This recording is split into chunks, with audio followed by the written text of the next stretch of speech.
Good afternoon, everyone. It is my great pleasure to host today at CIBIO Professor Kaitlyn Gaynor. Kaitlyn is assistant professor at the University of British Columbia, and she's mainly interested in predator-prey interactions and how human disturbance or activities shape these interactions. She has been revisited some fundamental theories in ecology, and particularly landscape of fear and human shield hypothesis in a more digestible and applicable ways. So her work has been seminal for many research worldwide, and including our research group, WildEcol.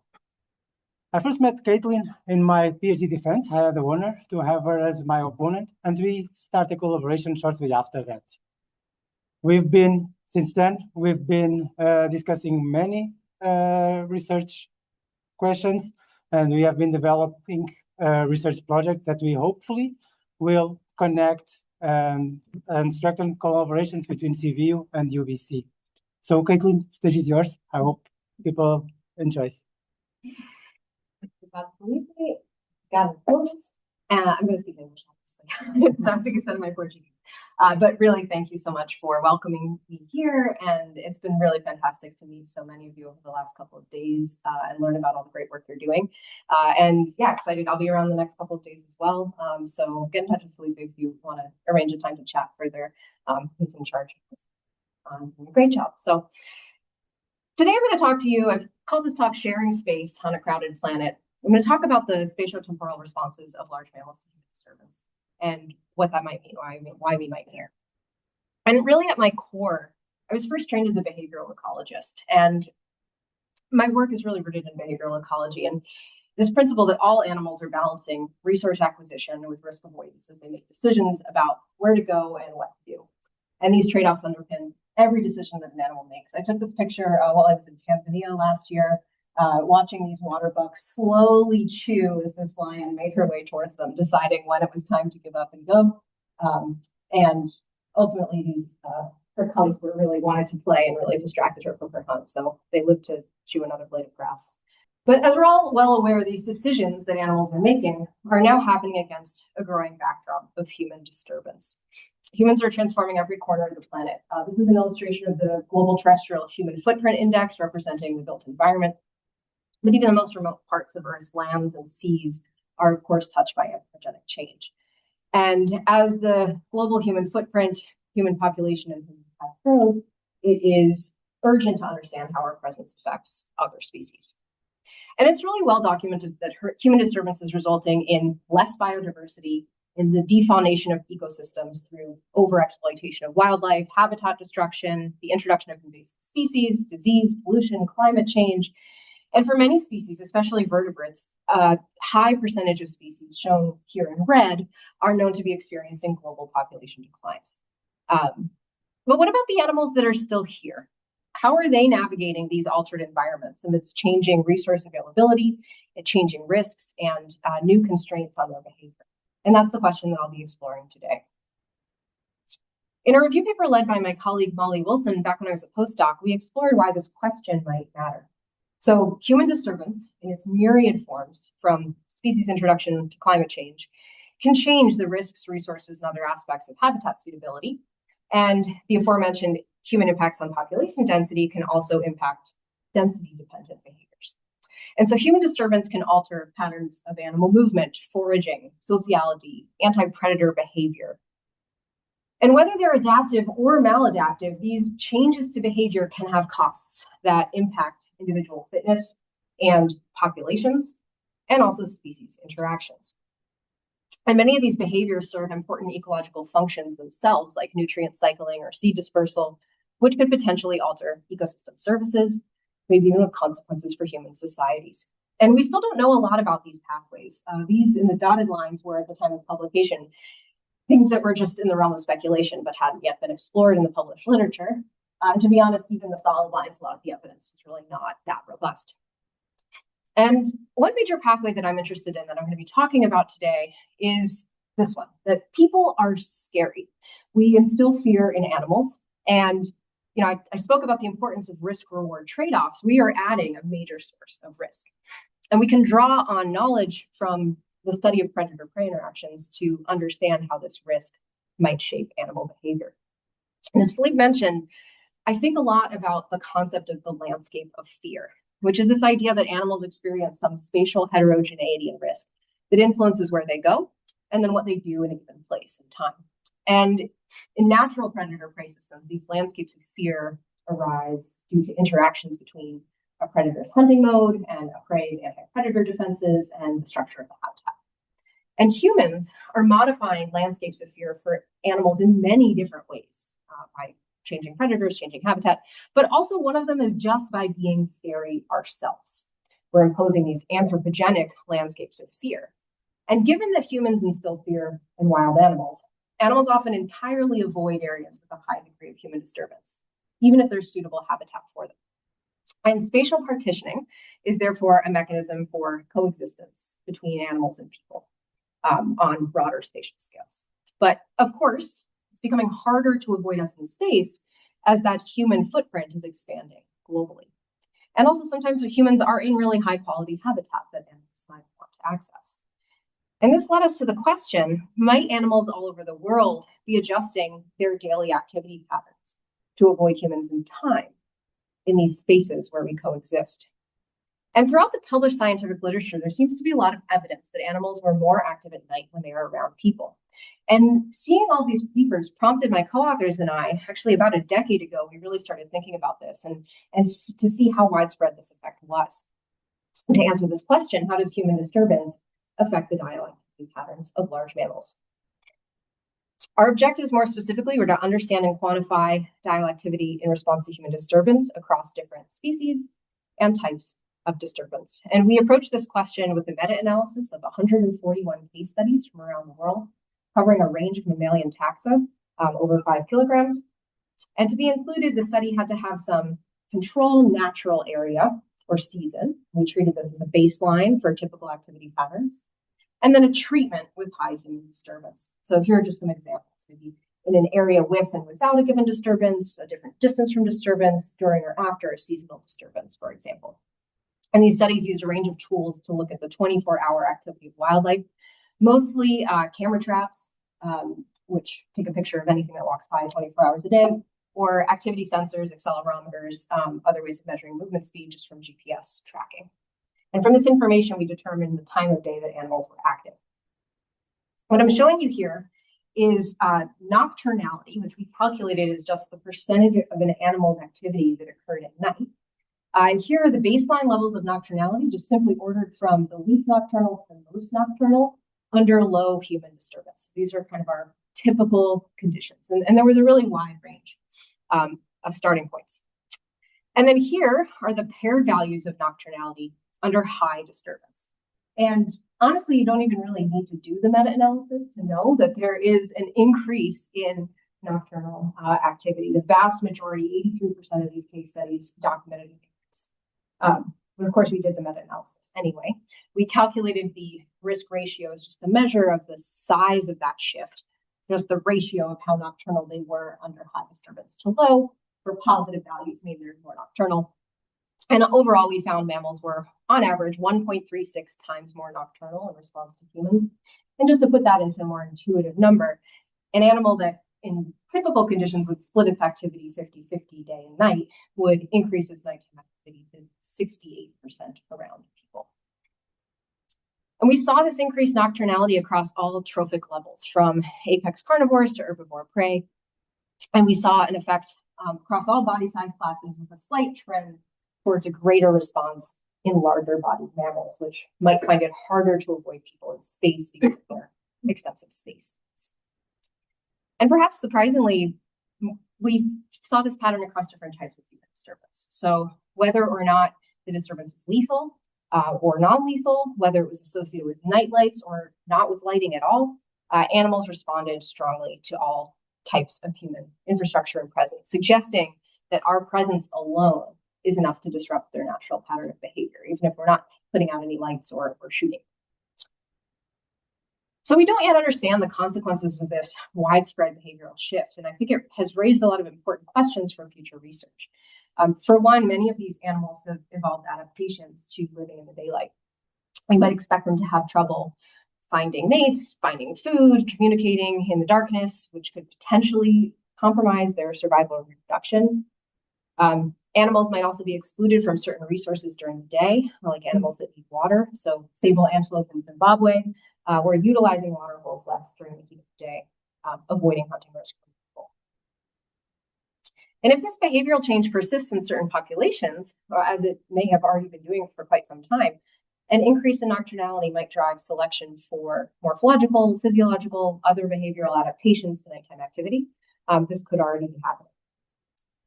And by altering typical activity patterns in some species, human disturbance might have consequences for entire ecosystems. So in California's Santa Cruz Mountains, for example, coyotes are becoming more nocturnal in areas with human recreation.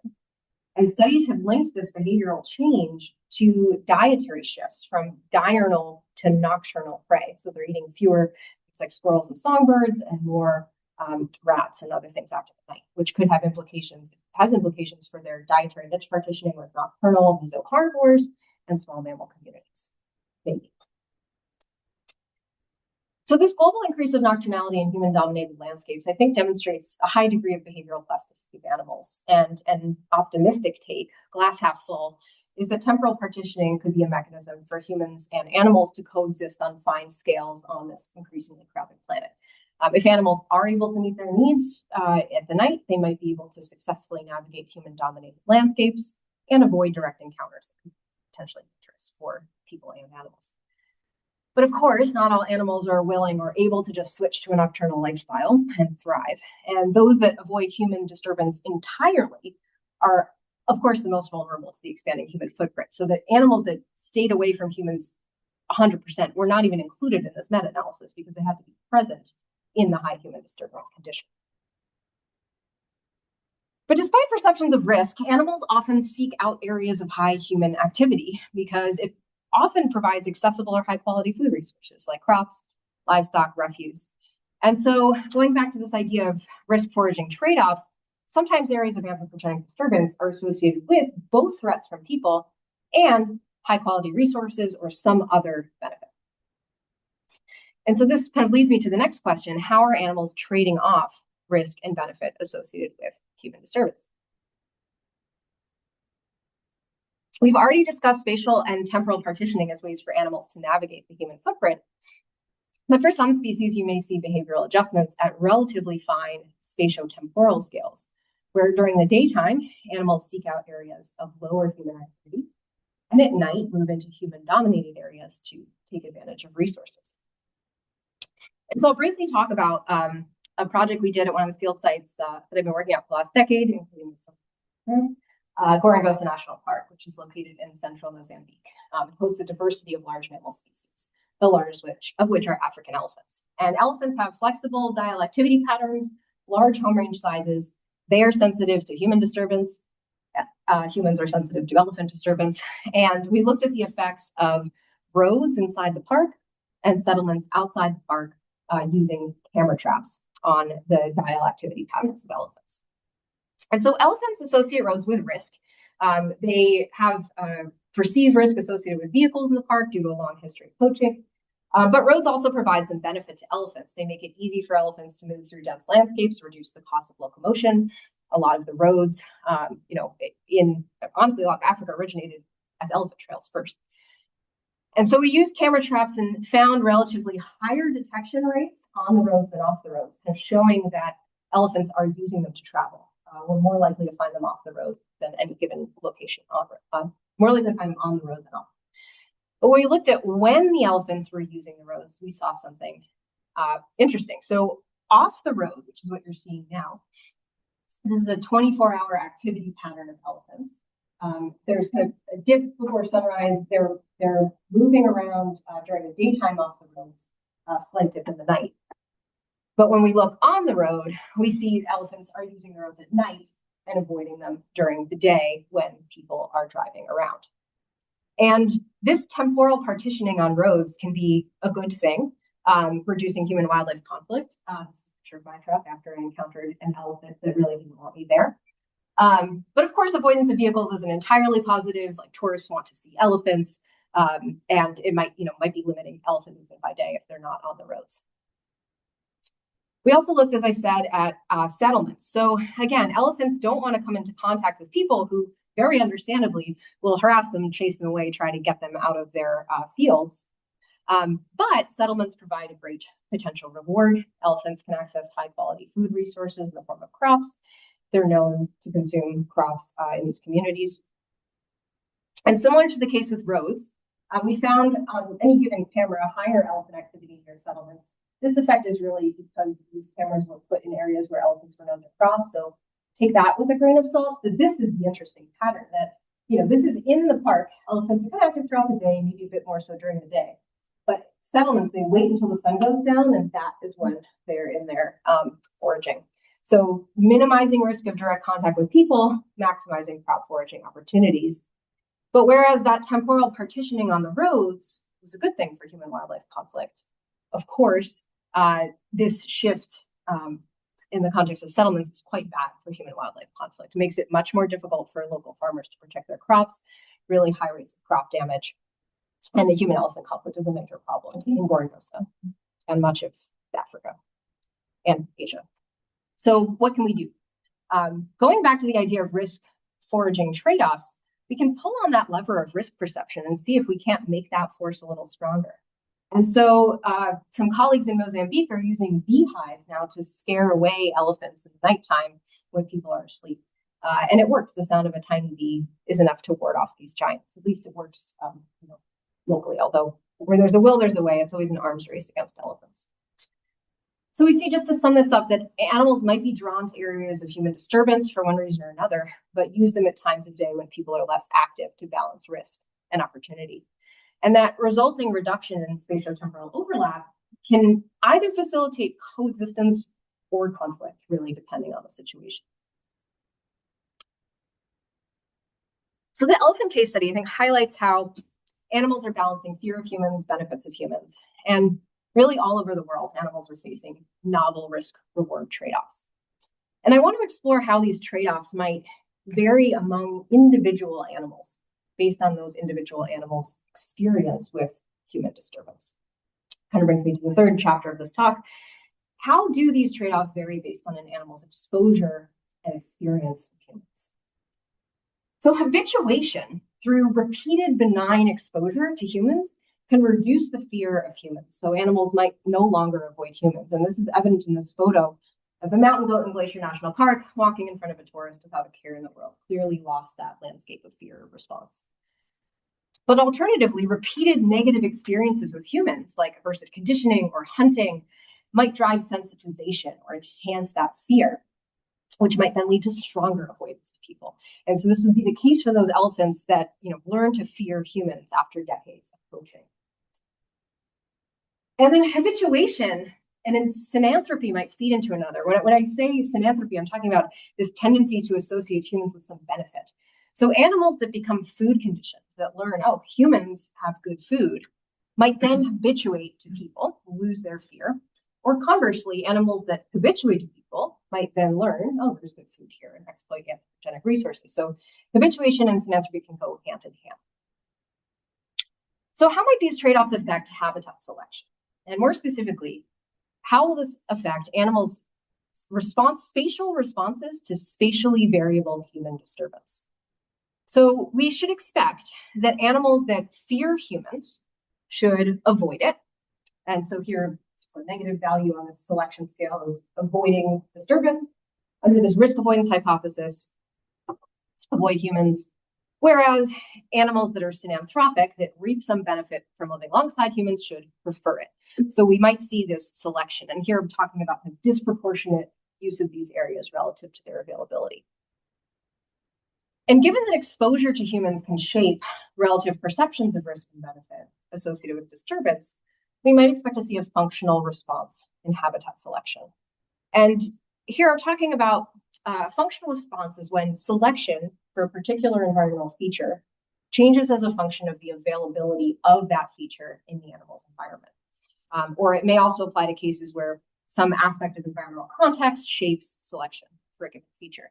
And this idea is borrowed from predator-prey theory, where predator consumption rates of prey change with availability of prey. We can generalize that idea and say, how does selection for something in the environment vary depending on the background level of that thing in the environment?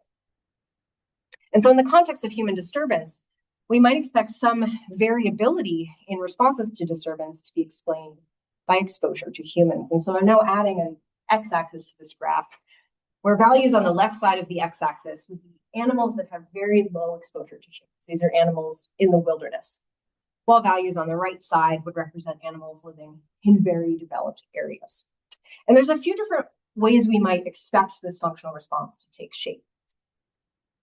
A flat line here would be basically no functional response, just consistent avoidance across all individuals, regardless of how exposed you've been to humans, you avoid them. But if habituation is at play, we would see avoidance of disturbance relax for those animals that are really exposed to humans. If the exposure is benign, they stop caring. They just kind of use it proportional to its availability. But on the other hand, if animals are sensitized to disturbance, we might see that the more an individual is exposed to disturbance, the more they avoid. And this line could start down here. It's really just the slope of the line that matters here. And we've started to see these functional responses a bit in the literature. So a recent study by Doherty et al. Found a response consistent with sensitization among mountain lions across California, the state of California. And these mountain lions experience really high rates of human-caused mortality. And those with higher predicted mortality risk in their home range exhibit stronger avoidance of disturbance at fine scales, whereas those with lower risk are not really reacting much to humans. Meanwhile, for a population of California mountain lions that is exposed only to benign recreation activity, we see a response consistent with habituation, where in this case, a high exposure to recreation leads to a weaker avoidance of humans. And so in this case and the previous case, each dot here is an individual animal. And so we can see variation in individual selection as a function of exposure. And now if we think about those synanthropic animals that benefit from humans, we could see a consistently positive association with humans. Regardless of your exposure, you associate it with the same amount of benefit, select for it similarly. Or we could see some effective habituation, where animals in remote areas, the fear is stronger, they avoid humans. But animals in more developed areas, that benefit is stronger, they select for those areas. So laying out that conceptual framework, we tested this in national parks in the United States to understand how large mammals in protected areas respond to human disturbance. And the U.S. National Park Service, like many land management agencies, has this mission to conserve wildlife and wild lands while providing for recreation opportunities for present and future generations. And this dual mandate, call it, is becoming harder to reconcile given rapid increases to visitation to national parks, particularly within the last decade. And this raises questions about the impact of visitors on the wildlife we're meant to be conserving in these parks. Recreation is one of the most compatible land use types with conservation, but outdoor recreation and the built environment that supports it has well-documented negative effects on wildlife and ecosystems. And so our goals were to quantify the responses of animals to spatially variable human disturbance within national parks and look at variation in habitat selection among populations, but also individuals to see if we could find that signal of a functional response. And then finally, we looked at changes in selection when parks were closed, but I'll come back to this piece later.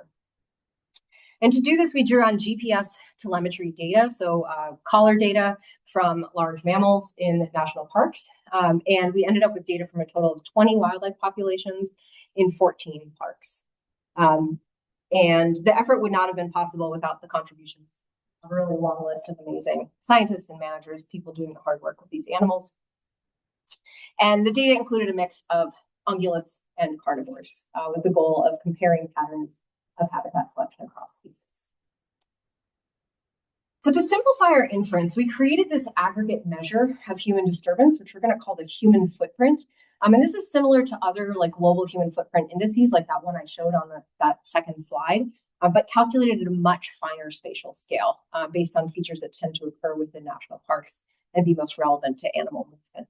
And so specifically, we gathered information on roads, trails, campgrounds, buildings, parking lots, applied an exponential decay and weighting function, condensed it all to a measure ranging from 0, kind of like out in the backcountry, to 1, which would be like in the middle of the parking lot of the visitor center. And then what we did was we used resource selection functions, which compare within an animal's home all of the places that it went to the places that it could have gone. So what it used relative to what's available. To try and see, like, are they using the landscape randomly with respect to that human footprint, or are they selecting for it, or are they avoiding it? And we chose a bunch of other predictors of habitat selection a priori to make these models consistent across species, land cover, topography, and our variable of interest, that human footprint. And we used a Bayesian modeling framework where we drew individually variable selection coefficients from population means. And it allowed us to quantify individual variations. We saw a lot of variation in response to the human footprint. Some selected, some avoided. Others had a more neutral response. And we then ran a second set of models to explore that functional response, modeling an individual selection for the footprint as a function of the mean footprint within its home range, so how exposed it was to human disturbance. These are also Bayesian models where we propagated the uncertainty from the previous model, and we ran a global model for all the animals, putting them all together, and then we looked at species-specific models to see if the functional response varied across species. And so overall, fairly weak functional response, but generally a pattern consistent with avoidance. So maybe some sensitization, but I'm almost hesitant to even show this because there was a lot of interspecific variation. This is when you throw all the animals in together. Some species functional responses were consistent with synanthropy and sensitization. The red dotted line here would be no effect of the footprint. Anything above the line means they're preferentially using developed areas. And so we see this with black bears and mule deer, which are both known to benefit from some association with humans. This particular population of collared bears is in Yosemite National Park, where human development is associated with really high quality forage, trash, and berries and campgrounds. And this population of mule deer was collared predominantly around campgrounds in Zion National Park, where these mule deer are probably finding some refuge from their predators. So generally, they're preferring it, although we see that as that exposure starts to get too big, that selection weakens a little bit. Elk, on the other hand, showed signs of habituation. These are data from elk from 3 different populations across 3 parks. And we see this kind of looks exactly like that prediction of synanthropy and habituation, where the animals that are in the wilderness are avoiding what human infrastructure there is there, and the animals that are highly exposed to disturbance are selecting for it. Other species showed signs of habituation. So mountain lions, this is a result that is consistent with that study of recreation that was found for mountain lions in California, Southern California. And then a number of species showed more consistent responses to human disturbance regardless of exposure. This is true for wolves, which more consistently avoided the footprint. Red fox consistently preferred it. So overall, we see individual animals balancing risk and rewards associated with human disturbance. And the history and nature of human disturbance drives inter and intra-specific variation in responses to the human footprint. So we've been looking here at responses to the static human footprint, but there is growing evidence that the built environment and then the actual presence of human beings in that environment have distinct and sometimes contrasting effects on wildlife activity. And it's often hard to tease these two things apart, infrastructure and human presence. And so our next question was, how do these responses to human infrastructure change when you take humans off of them? And in this study, we leveraged the COVID-19 pandemic as a natural experiment to answer this question. What happens when you take humans off of the human footprint? And there were many headlines in 2020 about how wildlife in national parks in the US were thriving during lockdowns, really global headlines like this.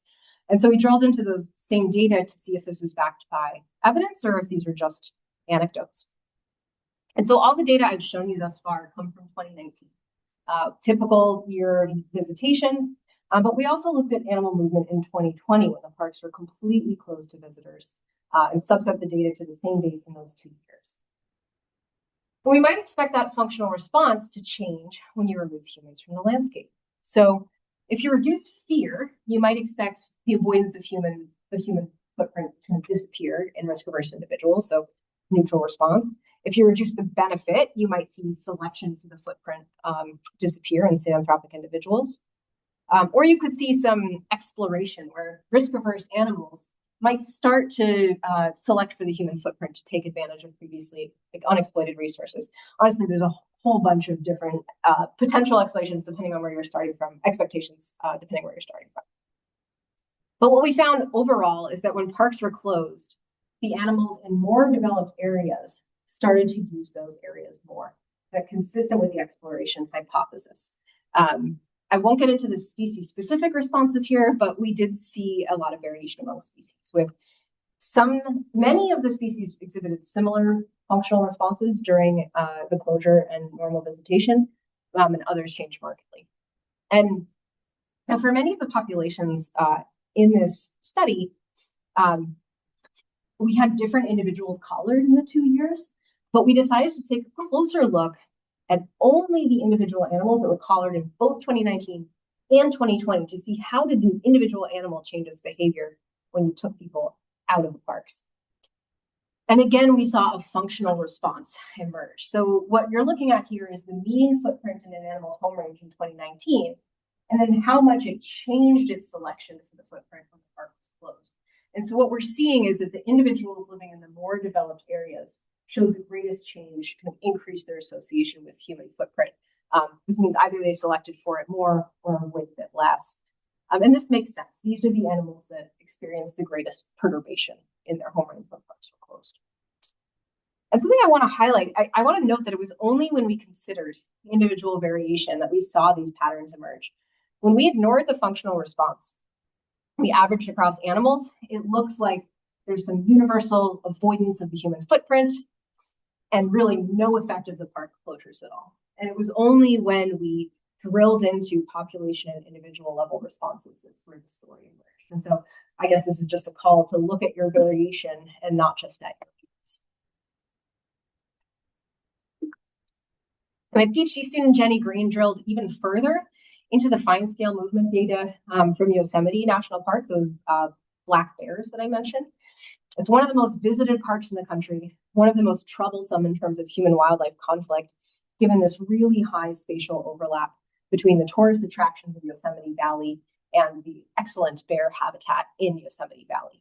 And so Jenny looked at bear, not just kind of where they were going on a broad scale within their home range, but their fine scale movement paths they took, their behavior, what they were doing, and their diel activity patterns in relation to development during and before and during the pandemic. So the first thing that we looked at was each bear's kind of fine scale habitat selection. And to do this, we used a SEP selection analysis to quantify bear habitat selection in their home range. So for those who aren't familiar, let's say the bear was here, an hour later it was here, then it was here, and so on. We can ask in its first step, why didn't it go here, or here, or here, or here, or here? And in this method, we generate a set of random points drawn from the real distribution of the step lengths and turn angles along the trajectory. And then we look at, very similar to that resource selection function, this is a subset of resource selection functions, what's different about where it went relative to these other locations. And you can use that to kind of understand the features that are driving animal movement. So we did this for every step a bear took. It's essentially just a conditional logistic regression. And we were interested in whether, as they moved, bears were avoiding or selecting for the footprint. Again, modeling it with a functional response. And so we found in general that bears that were not exposed much to the human footprint had a pretty neutral selection for it, selecting it in proportion to what's available. But for a bear whose home range was in an area with greater human development, they disproportionately moved towards areas of high human footprint. So it tells us that the bears living in more developed areas, they're less sensitive to infrastructure, consistent with that synanthropy and habituation hypothesis. And then when the park was closed to COVID, the bears that didn't live near development had not much difference in their selection, but the bears exposed to the human footprint selected for it somewhat more strongly with lower human presence. Jenny then used information in the movement trajectories to infer what the bears were doing. So specifically looked at their step lengths, the distances they were traveling between subsequent locations, and turning angles to predict distinct behavioral states. This is totally a cartoon example, but the idea here is that we can kind of pull out one behavioral state where they're mostly stationary, which we interpreted as resting, and another state where the bear has more directed movement, which we think in this case is mostly foraging. They're not actually moving all that fast. Bears rarely exhibit too much directed movement. We call this like napping and then like bumbling around. They're kind of browsing on the go. We used hidden Markov modeling to do this. And so then we looked at how behavioral state was affected by the footprint. And what we found was that during times of normal visitation, when bears are in areas of higher human footprint, they're more likely to be foraging or not like moving, bumbling around state relative to resting. And this makes sense as these are areas that have good natural and anthropogenic food, but are not necessarily places bears want to be resting. We saw this effect even more strongly when the park was closed. So in more remote areas, the COVID closure had no effect on bear behavioral states, but in areas of the higher human footprint, they were even more likely to be foraging around the human footprint when the park was closed to visitors. Finally, we looked at diel activity, or how active an animal is at different times of day. And we calculated a diurnality index for each bear on each day based on the distance that they had moved during the day relative to the night. So kind of similar to that nocturnality study. But here a negative value means they were more nocturnal, positive value more diurnal. And what we see is bears in Yosemite are active throughout the day and the night, but a slight trend that when they're spending their time in more developed areas, they are less active during the day, slightly. Kind of linking back to that idea that animals are more nocturnal around people. However, during the COVID closure, this relationship flipped between the human footprint and nocturnality, where bears started taking more advantage of the forage in developed areas during the daytime. So kind of like those headlines that people were seeing bears out and about during the day in the valley. Again, not a really strong signal here. Bears are not that strongly nocturnal or diurnal ever. So just to sum up, bears with more development in their home ranges selected more for developed areas. They foraged more and rested less in developed areas and are more nocturnally active in developed areas. And with reduced human presence during park closures, we see these first two patterns emerging strongly. They're using those developed areas more, foraging in them, and doing it more during the day. So taken together, what does this tell us about how we balance conservation and human use in protected areas? This is kind of entering the realm of me speculating, but I do think that the concentration of recreation activity in small portions of the landscape likely minimizes the impact on populations. By and large, the human footprint is relatively low in much of our protected areas. We really only got these hotspots of high disturbance. However, many animals can habituate to benign recreation, and in those hotspots of disturbance, you also might get hotspots of human-wildlife conflict, which is an important thing to manage. Okay, so of course, I've been talking about kind of one species at a time responding to humans, but ecosystems are complicated, and animals, of course, are not only responding to humans, but to many other interacting species within food webs. And so that brings us to the final question I want to explore with you today. How do behavioral responses of animals to human disturbance then affect spatiotemporal partitioning among species?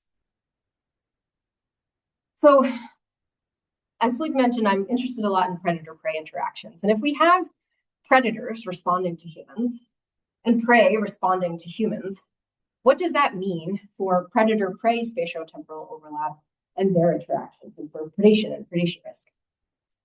So in the absence of humans, this predator-prey space race in which predators are trying to maximize overlap with prey and prey are trying to minimize overlap with predators results in some stable degree of spatiotemporal partitioning.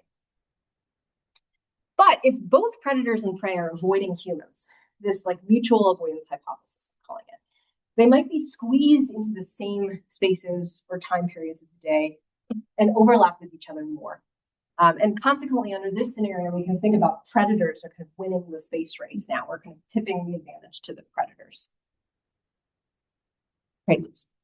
Alternatively, if the predators avoid those areas of high human disturbance, humans might be associated with relative safety for prey, and prey might take advantage of this human shield.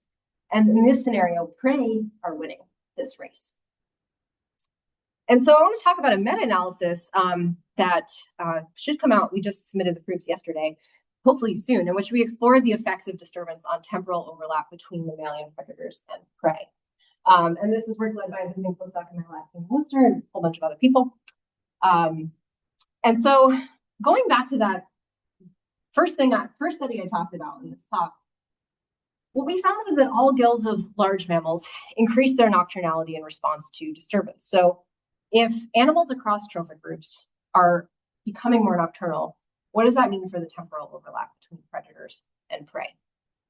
In an earlier study that was led by Amy Van Scoy, we meta-analyzed 19 studies and found really variable effects of disturbance on temporal overlap. Slightly more support for that mutual avoidance hypothesis than the human shield hypothesis here. I won't get into the results of this earlier work. Check out Amy's study if you're interested, but we decided to really drill into this with a much larger data set. And in this present study, we looked at almost 500 predator-prey dyads from 57 studies around the world across a range of human disturbances, and conducted a multi-level meta-analysis with random effects of phylogenetic autocorrelation, fancy statistics, blah, blah, blah. So for each study, what we did was we extracted the diel overlap values of each predator and prey dyad under low disturbance and high disturbance. This is an example from just one of the papers in the study where the overlap metric, this is wolves and this is deer. Overlap is simply the shared area under the curve, and it ranges anywhere from 0 to 1. And then we converted the difference in overlap between the two conditions into an effect size for meta-analysis. And before I show you the results, I want to orient you to the graph where everything on the right side, positive values, means their predator and prey are overlapping more in response to disturbance. Left side means they're overlapping less. So this would be kind of mutual avoidance hypothesis. And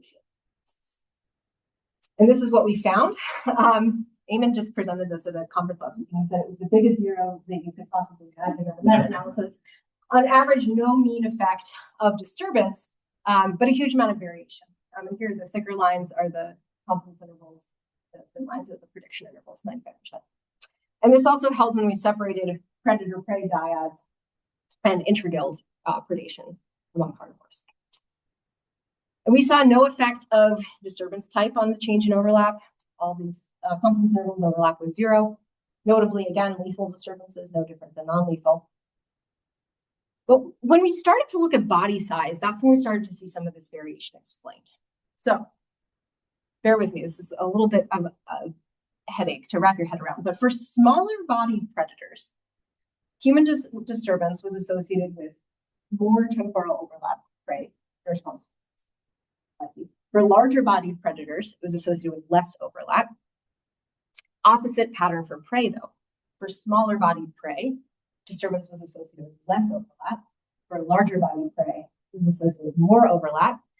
Let's take these two things together and unpack it a little bit. When we look specifically at the size ratio between a predator and a prey, we see that whichever species is larger tends to be the loser of the response race. So for larger prey, over here on the left side, human disturbance leads to more overlap. So that's good for predators. But when predators are larger, disturbance leads to lower overlap, which is bad for predators, good for prey. So going back to those two hypotheses, we can kind of see whichever is larger tends to be the loser. And this kind of makes sense and could be explained by the fact that larger species do tend to have greater shifts in response to human disturbance. They're more constrained by human disturbance, and their response to humans might give them a disadvantage in the predator-prey response race. So what might this mean? Higher overlap could be costly for prey. It could increase predation rates. Lower overlap could be costly for predators, but offer prey refuge. However, this is still a really big question mark, which I'll come back to after the next study. And I want to turn briefly now to another synthesis paper that came out last year, which was a systematic review in which we explored all of the evidence for the human shield hypothesis in both space and in time. And this work was co-led by a colleague of mine, and at UBC, and emerged from a joint lab retreat between our two research groups. And as a reminder, human shield hypothesis states that the dominant actor, the predator, is afraid of humans, and then the subordinate actor or prey fears the dominant actor, which results in a spatial or temporal distribution of this kind of behaviorally mediated trophic cascade, these layered landscapes of fear. And under this hypothesis, a predator should have a negative response to humans, while a prey should have a positive response to humans. And so we looked for studies that engage with the human shield hypothesis. You see it a lot in literature these days. We found almost 300 papers that talked about the human shield hypothesis. Strong taxonomic bias towards large mammals, especially carnivores and ungulates. A lot of North American studies, which is where this hypothesis was first coined. And 75 papers that we looked at explicitly set out to test the human shield hypothesis. They kind of laid it out in their introduction. This paper is meant to test the human shield hypothesis. Many more brought it up in the discussion as a potential explanation for the findings that they had of their study, or a potential implication, like we saw that predators avoided humans, this could lead to the human shield hypothesis. And then a bunch of studies just kind of mentioned it in the background or used a different definition, which we excluded. So notably, we were surprised. A few things popped out of this. Only about half of the studies that made some inferences about the human shield, like claim that their study suggested the presence of a human shield, only half of them actually studied the dominant actor. About half of them just looked at a positive effect of disturbance on prey and said human shield, which you'll notice I actually did earlier in this talk myself when I showed you that you're associated with people. So I'm guilty too. I just realized that I should avoid that when I'm sending this talk. Okay, so however, there are many confounding pathways that might link disturbance to predator and prey activity, which were also most of these studies did not examine. So things like habitat quality, anthropogenic food subsidies, like physical modification of the landscape can also create apparent human shields. And also importantly, they might explain why we might not expect to see human shields in some contexts. But going back to these studies, what did they actually find as far as the evidence? Only about a quarter of the results found support for the human shield hypothesis. So we looked at this a couple of ways. Like we looked at the individual tests run and then the weighted evidence, where we kind of weighted each of the studies differently because a lot of them ran multiple tests. Either way you slice it, there is mixed evidence and actually a lot of studies that found results contrary to what you would predict under the human shield hypothesis. Another thing to note is that there were, on average, 20 different independent statistical tests that were then used to make inferences on the human shield hypothesis. But perhaps unsurprisingly, the ones that were statistically significant ended up in the abstract, right? And rarely did studies account for the inflated type 1 error. We also looked at the breakdown of the evidence for the human shield hypothesis across different study designs, disturbance types, taxa. There were some trends, I won't unpack them here in terms of like which study designs and taxa were more likely to be associated with human shield, but by and large, lots of mixed evidence. And this is honestly not all that surprising, given, as I said, animals are trading off so many different risks and opportunities in human-dominated landscapes. We weren't able to do a quantitative meta-analysis because the studies were just so diverse, but in the review, we present some predictions for the conditions under which human shields should emerge based on the traits of predators and prey, their behavioral plasticity, human tolerance, anti-predator strategies, and the characteristics of the human disturbance itself, its heterogeneity and scale, and the risks or attractants associated with it. And so to sum up our main conclusion of the review, we found human shield hypothesis is frequently invoked, seldom tested, sometimes supported, but often not. So let's do more work on this and also not be that surprised when we don't find it all. Okay, so of course, even if we do find that human disturbance affects spatial or temporal overlap between predators and prey, this still leaves us with questions about how this ultimately affects predation rates and population dynamics between predators and prey. So this is a figure from a paper led by Justin Sirachi that illustrates the many different factors that mediate the progression along the predation sequence, where predators and prey overlap with each other They actually have to encounter one another, attack an issue that results in a kill. And in this paper, we highlighted the potential to leverage new methods to understand each of these stages. And so what I've been talking about is really just up here. You can add temporal as well. But how do we actually get to kills? And so we're working on this now, actually with a reviewer of our temporal overlap manuscript who really critiqued us on this point. We're going to write a paper with her to try and get to the bottom of it. So generally, though, zooming out again even more, we know very little about the downstream consequences of human-induced animal behavior change, including these like risk effects of humans. Very little is known about the pathways through which perceived risk of humans actually modifies ecosystems. And I'll end with a bit of a mea culpa. Again, we often write these sentences in our papers. I've done it. Anti-predator behavior in response to human activity can be costly with negative consequences for populations and ecosystems. But do we really know? Honestly, we barely know whether the effects of predation risk from real predators on anti-predator behavior are enough to drive meaningful changes in predator-prey systems. So what do we know from human systems? And in this review, led by Justine Smith, we tried to answer this question. We systematically reviewed the literature for all studies that documented the effect of human activity, lethal and non-lethal, or infrastructure, on various aspects of animal behavior. And then studies that then also took it one step further. There's a whole bunch of studies that just say like animals change their behavior around people. But then what does that mean for populations and for ecosystems? And there weren't that many. There were, over 1,000 papers that looked at behavioral responses to humans, probably many thousands, but only 90 of them actually looked at for non-consumptive effects, which is to say an effect on the population demography, or trait-mediated indirect effects, which is to say an effect on another trophic level, another species in the ecosystem. Only 5 of them looked for those behaviorally mediated trophic cascades. And so the evidence was again mixed in terms of whether they actually found those effects. And most of the studies are actually nest-dependent studies of birds. So I'll just end with a call to anyone interested in this question to move beyond quantifying behavioral responses and then try and link them to other ecological outcomes. But I'll say that regardless of whether subtle behavioral changes of wildlife to humans do scale up to affect population densities and alter ecosystems, I'll argue that they still have really important consequences for the coexistence of humans and wildlife on fine spatial and temporal scales. If your field is getting raided by elephants, it doesn't really matter if it has demographic consequences for the elephants, right? And so these behavioral responses have the potential to increase or decrease conflicts. And I'll contend also that it's not just up to wildlife to change their behavioral responses to us.